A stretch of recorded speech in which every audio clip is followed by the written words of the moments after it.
Halo, bisa dengar kah? Ini baru satu orang nih. Siapa? Kamu, itu mic kamu di mute aja. Mute-nya, kamu Oh punya iya mic iya. di mute saja, nggak usah chat saja. Kalau bisa dengar, tolong chat supaya saya tahu bisa kedengaran.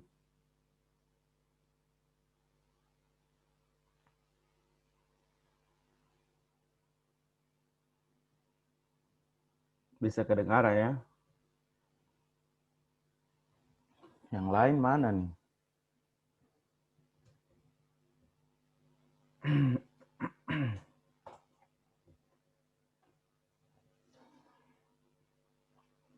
Jangan-jangan ini cuma kita berdua saja.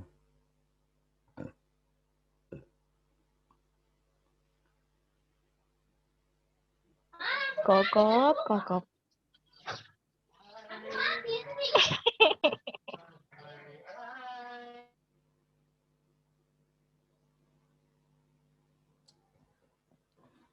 Waduh. Oh, ini sudah ada yang join. Admit.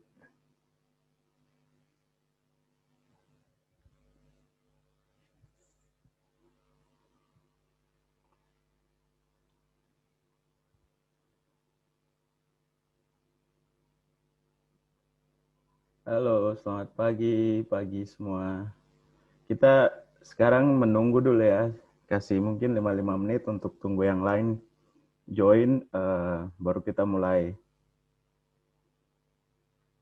Nanti kalau mau ini bisa chat saja di chat sini. Kalau misalnya ada pertanyaan atau ada yang mau disampaikan bisa langsung chat saja.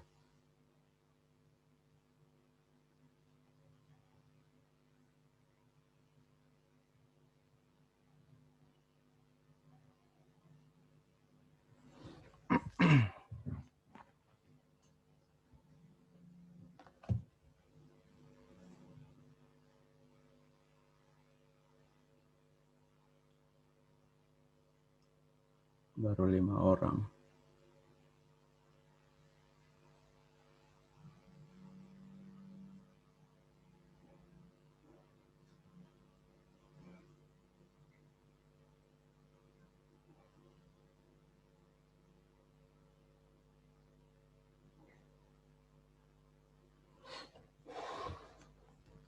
Kita tunggu 5 menit ya, baru mulai apa? Kita mulai kelasnya biar yang terlambat dong bisa join dulu baru kita mulai. Ini semua bisa dengar suaranya kah? Bisa kedengaran ya? Bisa, Pak. Oh, siap. Oke.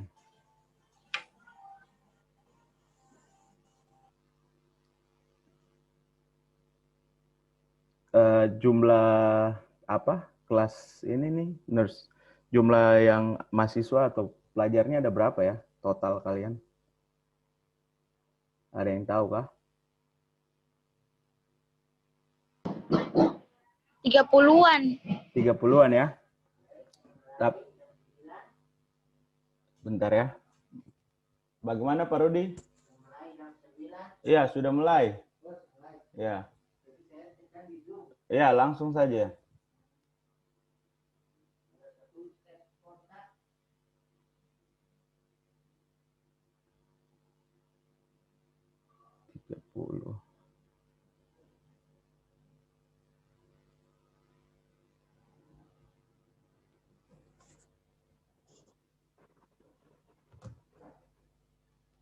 Sebelumnya sudah ini kah? Sudah ada kelas, sudah pernah ada kelas Zoom kayak gini? Pakai sistem online? Sudah pernah, Pak. Oh, sudah pernah Sama ya? Pak Wil. Oh iya. Berapa kali? 2 kali kayaknya. 2 kali ya? Oke. 2 kali.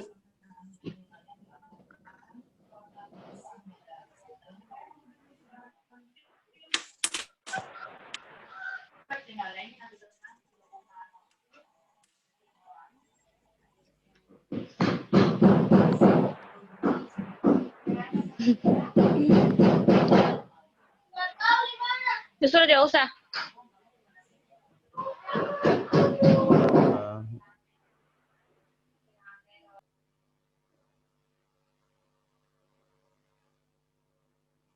Total 8. Ini kita kelasnya tidak lama ya. Ini cuma sebenarnya kayak test trial sambil kita juga perkenalan. Nanti saya akan sampaikan materinya juga sudah apa? Cepat saja, paling 30 menit, setengah jam. Kasih nyala kampus, Ware. Iya. Sebelumnya sudah kemarin tentang yang ilmu penyakit dan penunjang diagnostik sudah pernah ini, sudah ada kelasnya sebelumnya.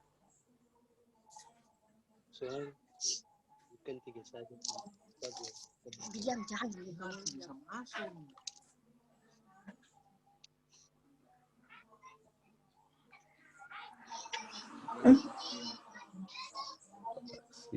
Belum ada, Pak. Belum Cuma ada ya? dikasih tugas-tugas biasa, belum ada penjelasannya. Oh, yang ngajar juga Iya. belum ada kah? Berarti sebelumnya?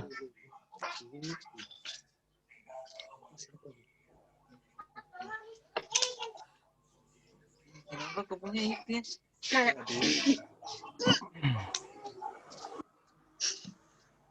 Oke ya, kita sambil mulai saja ya, nanti yang mereka dari belakang bisa join dari belakang. Jadi selamat pagi semua yang sudah bergabung. Ya, Pak. Kita pagi ini kita akan mulai Selamat pagi, Pak. kelasnya tentang mata pelajaran ilmu penyakit dan penunjang diagnostik. Topik untuk pembelajaran ini tentang kemarin itu gangguan sistem persyarafan ya.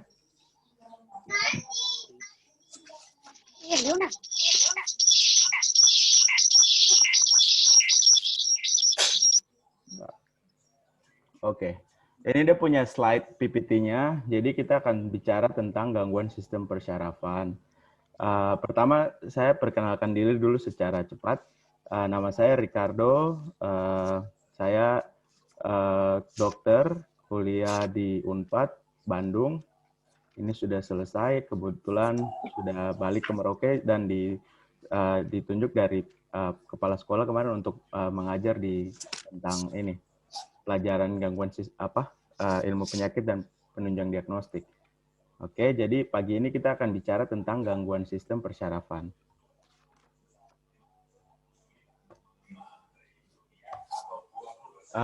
Materi-materi yang kita akan bahas pagi hari ini ada kurang lebih tentang di gangguan sistem persyarafan ini ada 6 penyakit ya. Di situ stroke, meningitis, epilepsi, Alzheimer, vertigo, sama Parkinson. Yang pertama kita bahas tentang yaitu tentang stroke.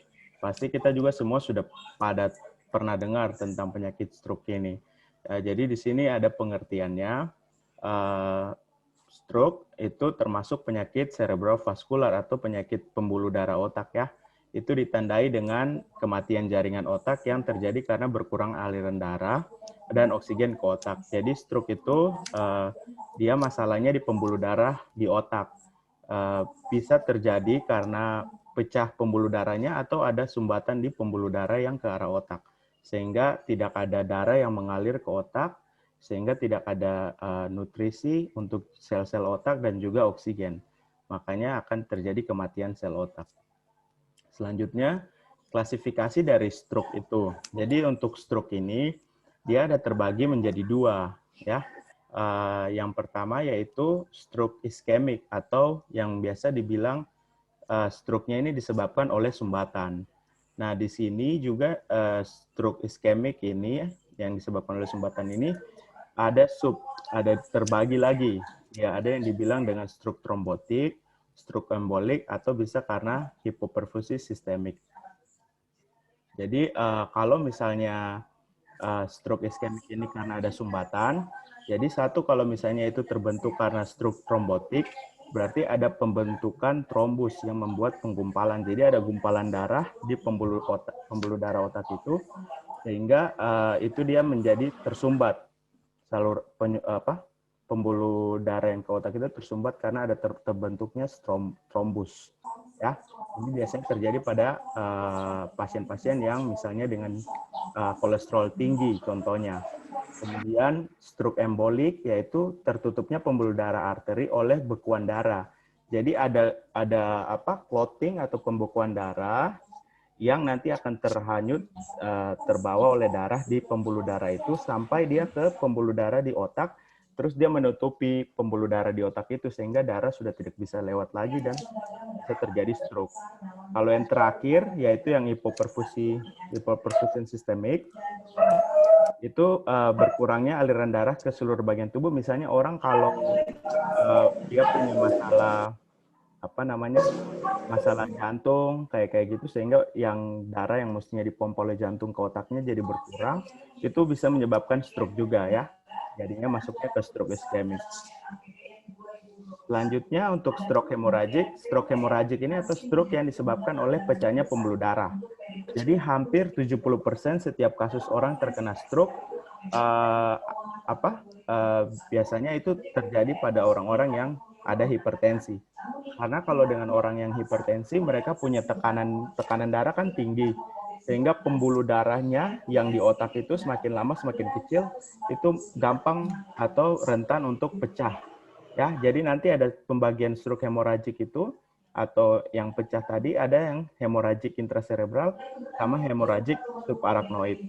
Kalau hemoragik intracerebral berarti pecah pembuluh darahnya ada di dalam otak. Tapi kalau yang hemoragik subarachnoid ini itu pecahnya ada di perdarahan terjadi di ruang sempit antara tengkorak dan otak.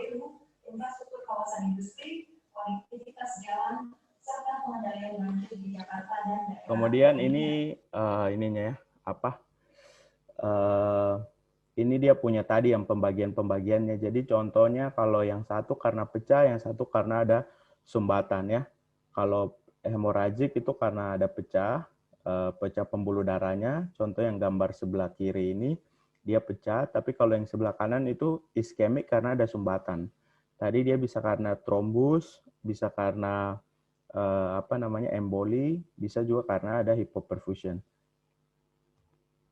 Selanjutnya faktor-faktor penyebab stroke. Jadi bagaimana stroke itu terjadi, apa faktor-faktornya yang membuat orang gampang atau bisa terkena stroke.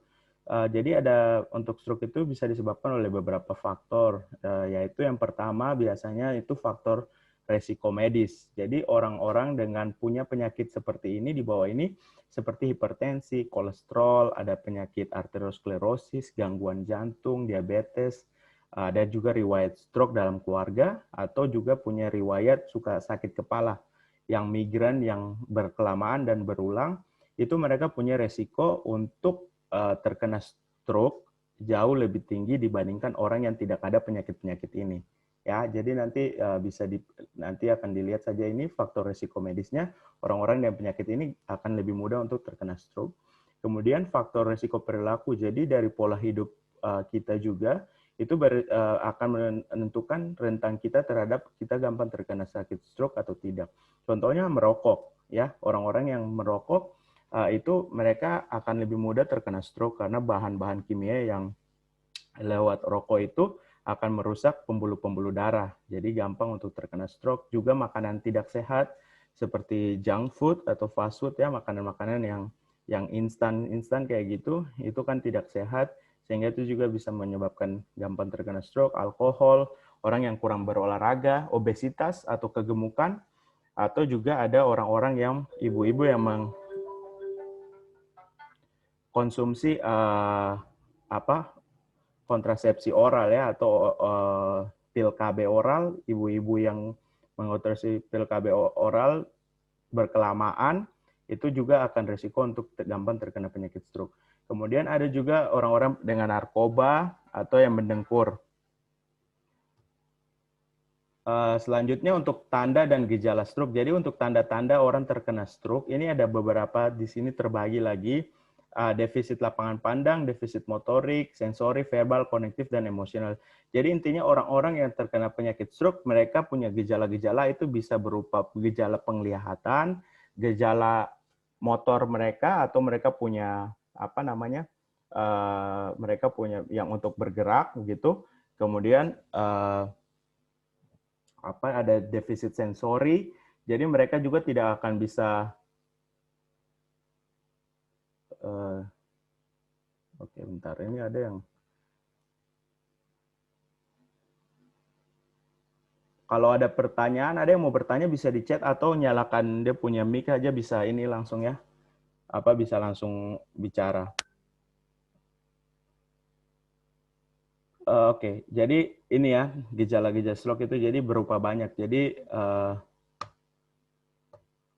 misalnya ini, jadi dari gambar ini orang dengan misalnya mukanya tidak simetris atau miring sebelah, begitu. Kemudian ada juga kelemahan tubuh sebelah, ya, kelemahan tubuh sebelah, misalnya sebelah sisi, sebelah kanan, semuanya atau sebelah kiri.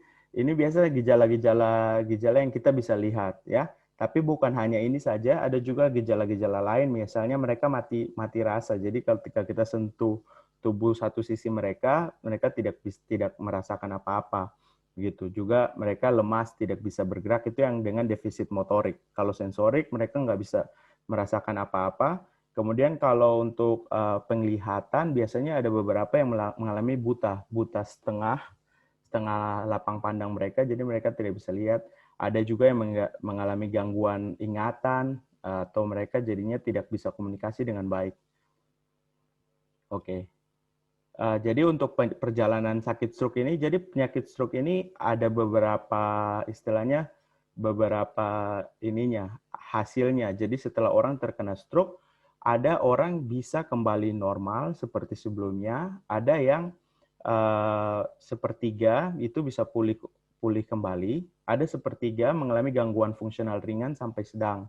Jadi ada beberapa orang, sekitar 30% orang itu bisa pulih normal, 30%-nya lagi bisa mengalami gangguan fungsional, ya. Jadi dia mungkin jalan tapi jalannya harus pakai alat bantu ataupun dia terganggu untuk melakukan aktivitas sehari-harinya. Kalau yang paling parah itu kalau orangnya sampai dia harus dia harus berbaring di kasur saja, tidak bisa melakukan apa-apa. Itu kalau dia kena stroke-nya yang berat, ya, yang berat sekali. Oke. Selanjutnya ini yang penyakit kedua, tadi kita sudah bicara secara cepat saja tentang stroke. Yang kedua ini meningitis, ya. Meningitis pengertiannya ini pasti adik-adik tahu, penyanyi Glenn Fredly kemarin katanya meninggal dikatakan karena penyakit meningitis. Jadi untuk meningitis ini merupakan suatu peradangan pada saluran meningen, ya, yaitu membran yang mengelilingi otak dan medula spinalis. Jadi di sini di gambar sini kalau kita punya tengkorak, ini otak kita di bawahnya, di antara tengkorak dan otak kita di situ ada namanya selaput atau jaringan meninges. Nah, meningitis ini adalah infeksi di jaringan itu antara tengkorak dan otak itu. Kemudian ada penyebab-penyebab untuk terjadinya meningitis. Jadi penyebabnya meningitis ini ada beberapa ya, bisa disebabkan oleh bakteri, virus, dan jamur. Ini 3 penyebab utamanya, bakteri, virus, dan jamur. Tapi yang paling tersering menyebabkan meningitis adalah bakteri. Bakteri adalah patogen atau yang penyebab paling sering untuk yang menyebabkan meningitis.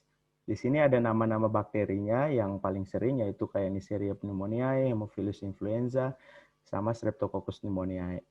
Jadi ini nama-nama bakterinya yang paling sering menyebabkan meningitis. Kemudian juga bisa virus. Virus paling sering menyebabkan meningitis pada anak-anak, ya, karena daya tahan tubuh anak-anak pada anak-anak itu biasanya belum terlalu optimal, sehingga virus dapat menyebabkan meningitis di anak-anak. Kemudian jamur bisa menyebabkan meningitis pada seseorang jika orang itu punya sistem imun yang tidak baik. Contohnya dengan orang-orang dengan HIV, ya, penyakit HIV/AIDS, sehingga mereka punya sistem tubuh tidak baik. Kalau mereka terkena meningitis, bisa penyebabnya atau patogennya itu karena disebabkan oleh jamur. Kemudian tanda-tanda atau gejala dari meningitis. Jadi gejala yang orang dengan meningitis itu apa saja sih? Biasanya kalau pada orang dewasa atau anak-anak sampai remaja, yang paling utama perlu kita pahami adalah gejalanya sakit kepala dan demam. Jadi kalau ada orang sakit kepala yang berkelamaan, kemudian dia ada demam, ya, kemudian nanti perubahan tingkat laku, jadi pasiennya atau seseorang itu dia punya tingkah laku mulai dari dia sadar sampai dia jadi kurang sadar, kayak gitu. Bisa diikuti juga ada yang beberapa orang dengan kejang, ya, dan kalau dia peningkatan TIK atau tekanan intrakranial atau dalam otaknya itu tekanannya terlalu tinggi karena ada ini ya, inflamasi peradangan, sehingga otaknya tertekan, itu dia akan mengeluhkan dengan sakit kepala yang luar biasa sakit. Oke. Tanda Brudzinski, Kernik, dan kaku kuduk semua positif, bisa salah satu saja yang positif. Ini mungkin adik-adik semua ada yang sudah tahu kah, ada yang belum tahu. Ini nanti bisa kita tanda-tanda Brudzinski ini bisa kita Brudzinski, Kernik, atau kaku kuduk bisa nanti kita perkenalkan lebih lanjut, nanti bisa di kesempatan berikutnya kan. Kemudian kalau gejala-gejala pada neonatus atau bayi-bayi yang baru lahir, karena bayi-bayi yang baru lahir kan mereka lebih tidak bisa menunjukkan gejala-gejala yang di atas seperti pada orang dewasa itu. Jadi biasanya yang kita nilai kalau anak-anak bayi yang baru lahir itu biasanya mereka menolak untuk makan. Dikasih susu nggak mau, ya, dicoba kasih makanan tidak mau, terus refleks mengisap mereka juga tidak ada. Ada muntah, diare, menangisnya melemas, kemudian otot-otot mereka juga jadi melemas. Oke, ini gambaran dari tadi gejala-gejala yang tadi ya untuk meningitis. Oke. Selanjutnya epilepsi. Penyakit epilepsi atau yang kalau di sini masyarakat bilangnya dengan penyakit Ayan. Di mana itu yang kejang-kejang ya.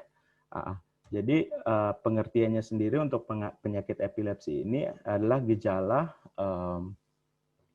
gejala kompleks dari gangguan gelombang elektrik pada syaraf-syaraf otak yang dikarakteristikan dengan kejang berulang.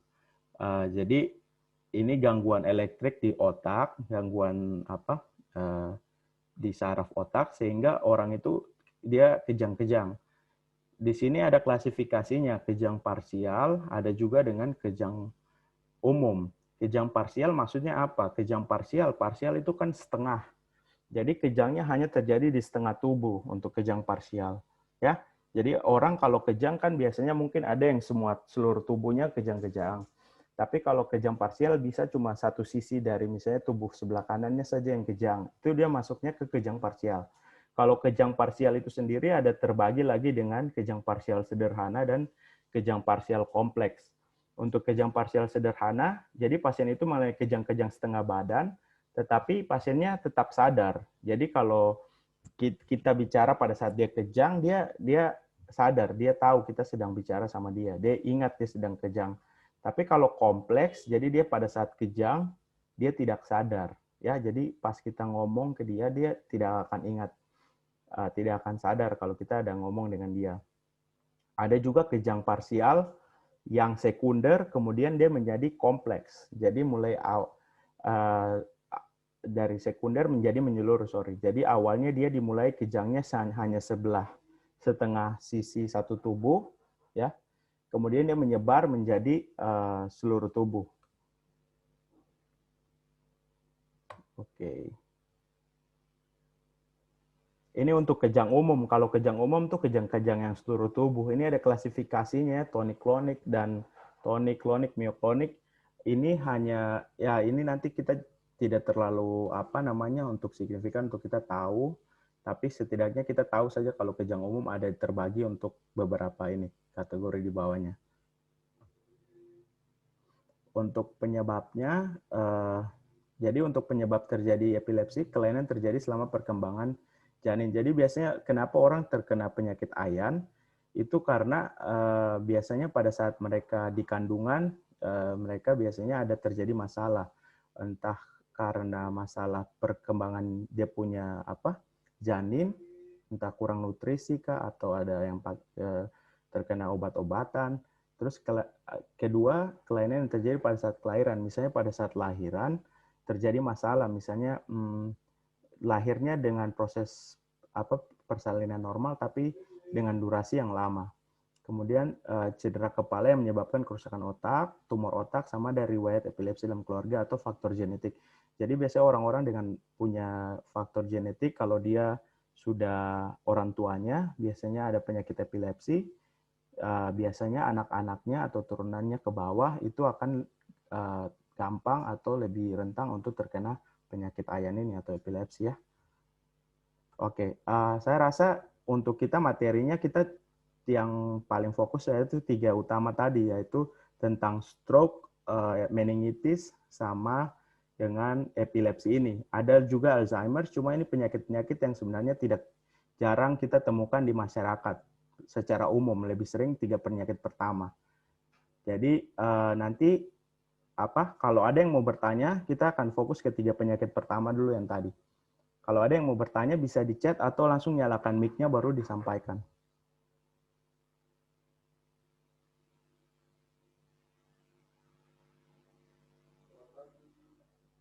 Ada yang mau bertanya kah? Sabar ya, sebentar.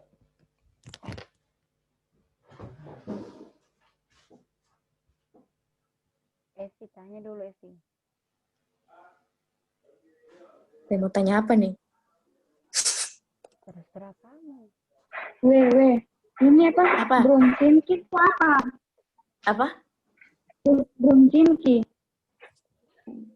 Halo? Ada yang mau bertanya? Sorry. Guru, Bruncinki itu apa Pak Guru? Brudzinski itu tanda pemeriksaan fisik.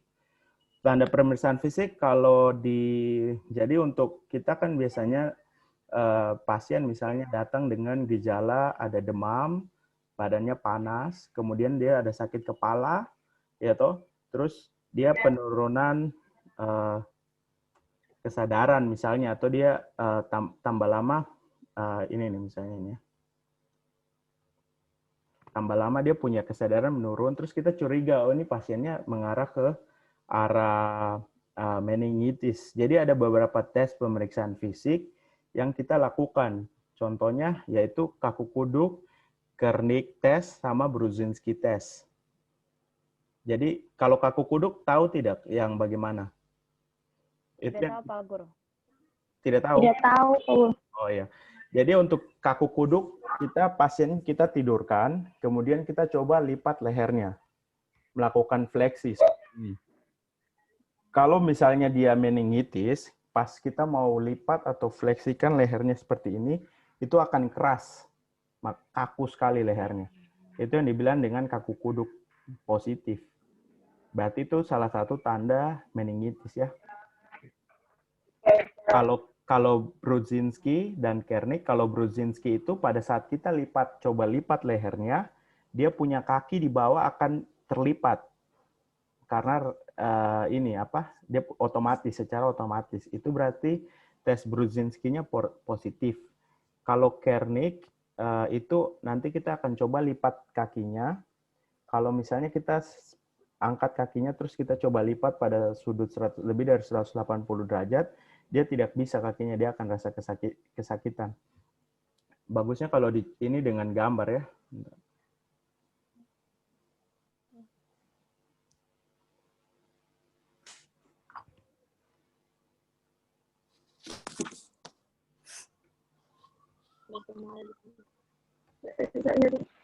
Belum saya pakai sih.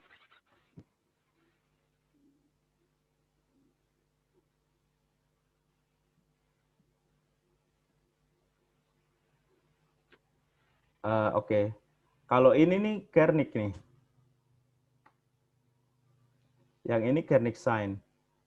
Jadi pasien tidur, terus kita kakinya satu kaki diangkat ke atas, terus pada dia punya lutut kita coba tekukan, kasih lurus sama balikan.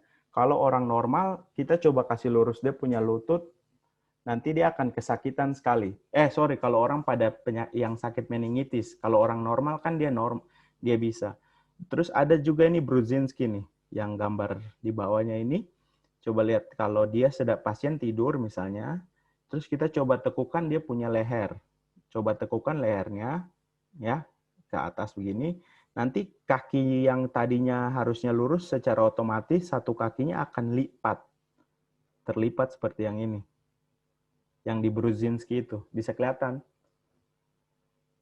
Ini ya. Kalau ini Brudzinski, kalau yang di atasnya itu Kernick. Jadi ini tes-tes pemeriksa fisik ya yang kita lakukan pada pasien dengan kita gejala-gejala kita mencurigai kalau dia ada meningitis atau tidak. Oke.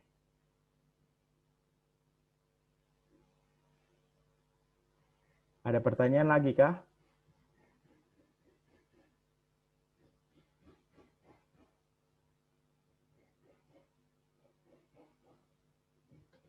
Masih ada yang mau bertanya lagi?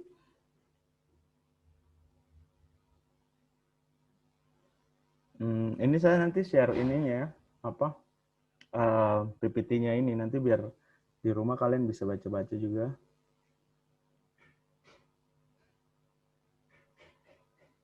Ya, Pak.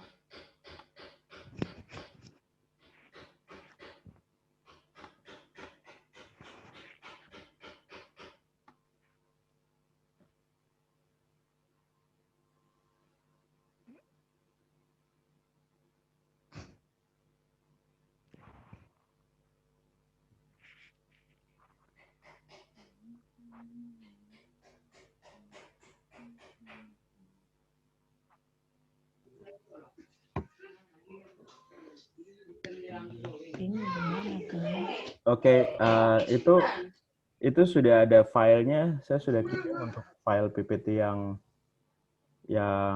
hari ini, yaitu tentang gangguan persyarafan. Nanti adik-adik bisa buka filenya, disimpan nanti untuk baca-baca saja sendiri ya.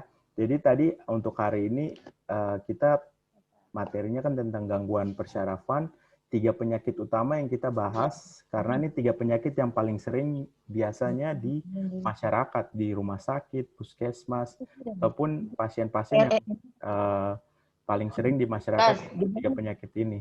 Tadi ada stroke, kemudian ada meningitis dan juga ada epilepsi ya. Nanti bisa dibaca-baca saja sendiri. Nanti kalau ada pertanyaan, adik-adik bisa tanyakan di grup WhatsApp itu ya, bisa chat saja langsung di sana atau bisa nanti chat saya pribadi juga bisa. Tapi kalau mau di grup lebih bagus supaya semua juga bisa sambil diskusi. Ya. Kalau masih kalau misalnya masih ada yang mau bertanya sekarang tidak apa-apa, bisa ditanyakan langsung.